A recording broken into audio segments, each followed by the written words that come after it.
a little update on the Stop Killing Games thing. The Romanian vice president of the European Union. Apparently, each country has its own vice president to the president of the EC. The Romanian one formally praised the Stop Killing Games initiative, and it has been mentioned at the European Commission press conference. So it looks like the European Union, regardless of the outcome of the petition, if there's if it falls just under 1 million after they remove signatures, I think that they're already preparing to handle the initiative as if it has passed. So that's a good sign for our boy Ross. The vile enemy, Moldavia's fig tree, has been properly slain. And, just to touch on him, there's not much to say on him, but it's like, he's still in the defensive. He's still, I didn't do anything wrong. He's still blaming people and saying, like, there's a hate mob after him and it's just not fair. And he's, like, crying about being swatted and shit. And I'm like, bro, this is 1.3 million Europeans. If you are so much of a that 1.3 million Europeans are like, oh, really, this guy, he sucks dick. It's like, you're really obnoxious. when the Germans are like, oh my god, this guy can't take a joke. This guy has no sense of humor at all. You really up. You really crossed the line, buddy. You have the Dutch on their bicycles riding around thinking like, God, this guy is gay as shit. This guy is pretentious. All right. So I don't know. It's still funny to me. I hope that it passes. He hasn't said much. He's been like sulking on Discord about how people are being overly like, apparently now because he's like a programmer. He's become like a programmer lolcow, so you have all these YouTube channels that like need content. So they're just doing code reviews of what code he's published, and they're calling him like Yandere Dev. They're calling him worse than Yandere Dev, because I think Yandere Dev, I haven't spoken about, I used to cover him a lot on these streams, but I think in the past, he's actually started doing progress on his game.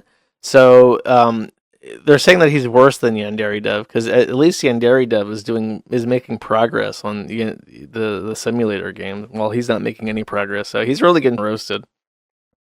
He needs to consume that cum chalice. That was if he consumes the cum chalice, he'll get the strength he needs to finish his Undertale reboot, or whatever it is. Yeah, Yandere Dev apparently has been working on his game, and that's why there's not many people A-logging him as much, because apparently he's like actually making progress. So I don't know, good for him, I guess. Yeah, Yandere Dev was a long time ago. I used to cover Yandere Dev semi-regularly, like before 2020. I think it was before COVID, which is shocking. It really doesn't feel like I stream or have streamed as long as I have. But apparently I've been doing this for like 6 years now, which is like a gut-wrenching feeling. I can't even believe it. It doesn't. Honestly, it feels so. Maybe it's just because I keep everything up and I have to keep reinstalling OBS. But it really feels like I only recently started doing this, which I guess is a good sign. It doesn't feel like it's old. I kind of like it. I like really long showers, because when I am in a shower, it's like the only time I can really decompress and start thinking about stuff. And it's like I start processing all the thoughts that I have lingering around in my head while I don't have anything else to do besides like wash my hair and shit. And I guess a stream is kind of like that. It's like a decompression. It's like rubber ducking. When you do programming and you're stuck, you can talk to a rubber duck and try to figure things out. I can talk to chat and be like, hey, chat, what do you think about this? And then I know what to think, because I've gained a sense of security through consensus, which is the best way to form opinions. So it is like a sense of decompression, I guess. Next, let's take a look at what our buddy Jason Thor Hall is up to. The vile enemy, Moldavia's fig tree. This is an old clip, and he's doing something that I'll explain. Okay, but let's just see what he's up to. Let's just play this, and then we'll do a recap of it, okay? Place my head between them and go full burr mode and make... What? What? What is this? Where is it? Okay. The vile enemy, Moldavia's fig tree, had at one point in time made so much money in one day on Twitch that he broke the all-time subathon record on Twitch. A subathon is when you pretend to be doing a community event, but the community event is literally just to give you money. And you call it a subathon, because it's like you just keep streaming until you make all the money that you could possibly make, and then you go to bed. And that's apparently a thing that people get really hyped for on Twitch. Previously, the vile enemy Moldavia's Fig Tree had been the top held the record for the biggest subathon on Twitch. But he lost it. Now, Moldavia's Fig Tree is not one to be usurped. He's a king. He worked for Blizzard. In fact, he's a second-generation Blizzard employee, and he's not going to be simply put down like that. He's a winner. So what he did is he did another subathon. And into this, which, by the way, was successful, he did reclaim his #1 sub spot as a result of his subathon. And while doing that, apparently nobody noticed this until the legions of Ross combed through his stream history and found this. It's kind of hard to see because of how my monitors are set up, but he's talking to a guy who identifies as a copyright attorney, but from my understanding, he's actually not as accredited as he likes to pretend. It says here, let me open this on a different screen actually so I can see what is on it. It's really, really tight. Ripe and tight, as they like to say in certain sectors. Okay, he says, let me know if you do. Bits is going to be the best way to do it due to the return if you need to save it. Why does he care how people are paying him for his subathon? Kronos the 7th says, bits rather than T3s, referring to tier 3 subs where I think you pay $25 for a subscription. Pirate Software says T3s might be better, don't know. Bits is an 82% return when you buy them in bulk. Have you bought any yet? Kronos, what are they talking about? This is supposed to be a community event about getting people to get on the sub train. Woot woot, right? About people. Kronos the 7th says, I've done 100 T1s on my personal. Ready to do 40 T3s on an alt. Can do bits instead or both. Kronos says, did 50k bits at 20 seconds left. It says, oh, okay. What is the alt account? And then it says, serendipitous bean. Where's the beef? And then he says, didn't mention this to the mods either. Now the challenge is to clear the queue. Chat. If I didn't know better, the vile enemy, Moldavia's Fig Tree, in his record-breaking subathon, that is the current #1 record for most subs generated in a single stream, was in fact a put-upon, where he actively conspired with other Twitch streamers to falsely donate to himself in order to achieve that record. In fact, considering what has the highest return on investment, because if you donate bits instead of subs, then you get 82% of your money back. So it appears that the vile enemy Moldavia's Fig Tree, who is famous for having the #1 subathon of all time, in fact, literally faked that. He faked not only being a Blizzard employee that did work on World of Warcraft, he not only faked his voice, he not only faked his coding chops and his indie game credentials, he appears to fake even his subathons, chat. The vile enemy has no limits to what he will lie about, as it seems. And this was only discovered because he went after poor Ross of Accursed Farms. In fact, the vile enemy Moldavia's Fig Tree is so vile and so capable of lying that even those in his vicinity are liars. As it turns out, the person he's talking to, Kronos, who identifies as a copyright attorney, might not even be a copyright attorney. So his credentials were put under scrutiny because of this little event. And as it turns out, he might not be what he says he is either, despite his... I believe this is the guy, by the way, that... I can't remember exactly what this was, but I think he consulted some... Oh! It was the first time that he was in the news. It was when he went after that indie game that was parroting streamers, and he said, I'm talking to a real copyright attorney who tells me that using my voice is a copyright infringement. This is the guy. This is the guy that told him he could sue that indie game for using his voice, even though it was clear-cut fair use parody, because he's not a real copyright attorney. So that's why this guy is familiar, because he solicits him for advice on what indie game developers to bully into submission. Fascinating. And after this news came out, by the way, he says, no stream today, woke up feeling gross, back tomorrow. To which he received 50 tranny flags and 30 gay flags and 25 rainbows and 11 German flags in the ultimate disrespect.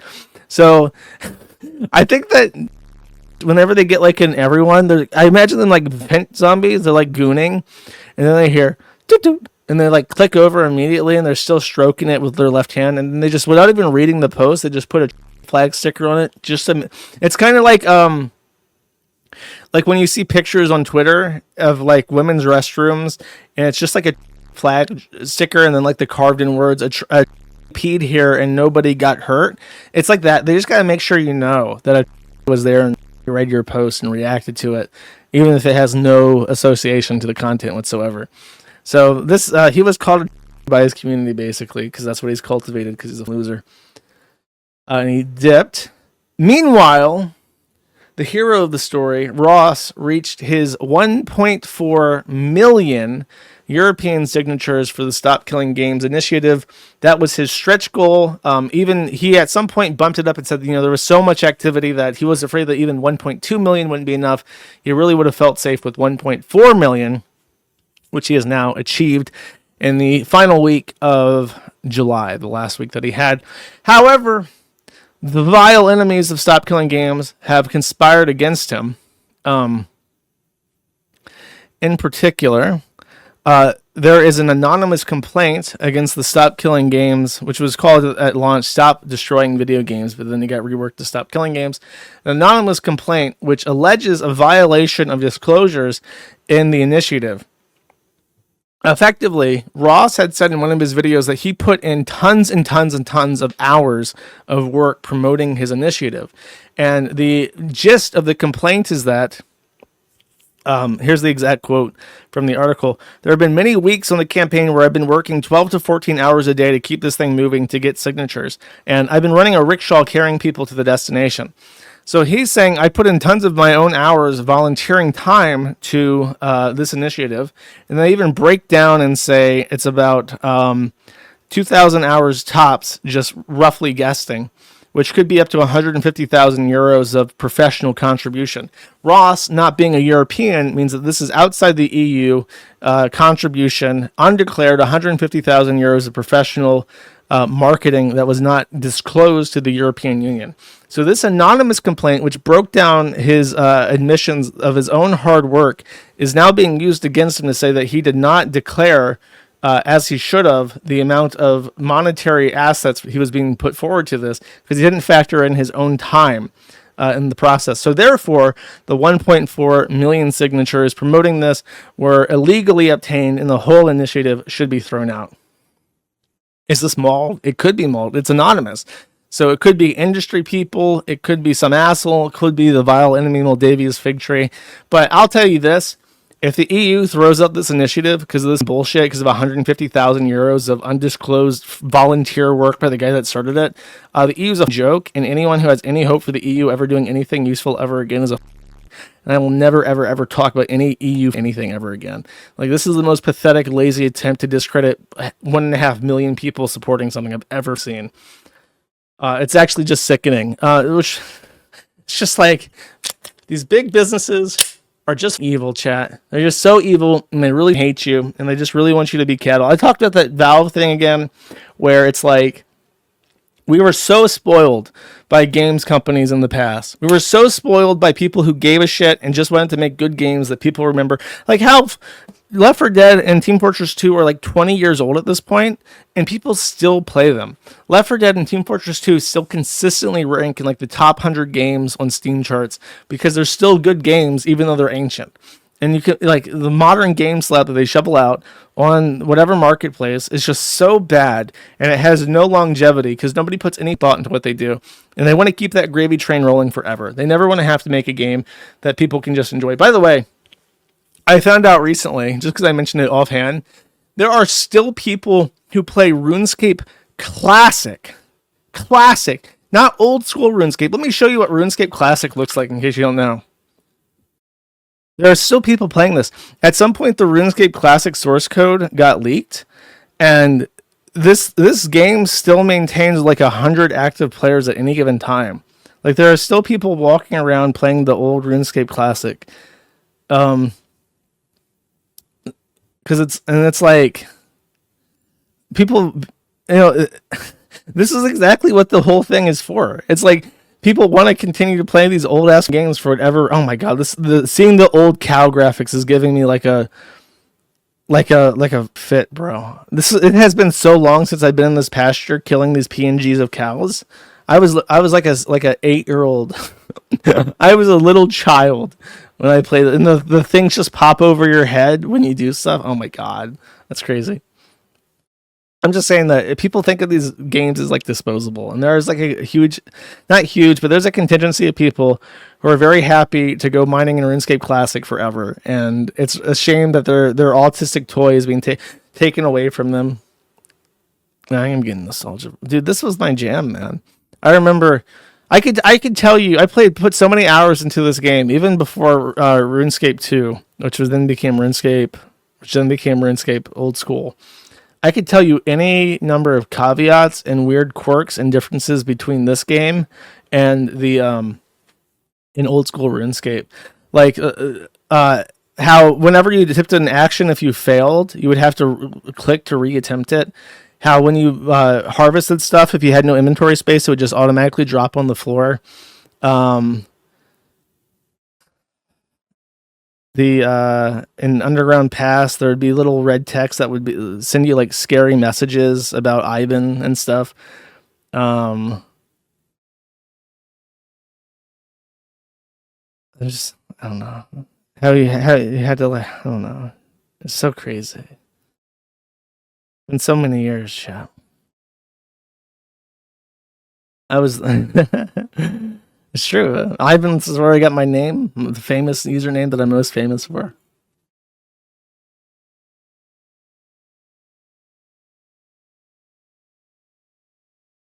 Sorry, I was just watching footage of RuneScape.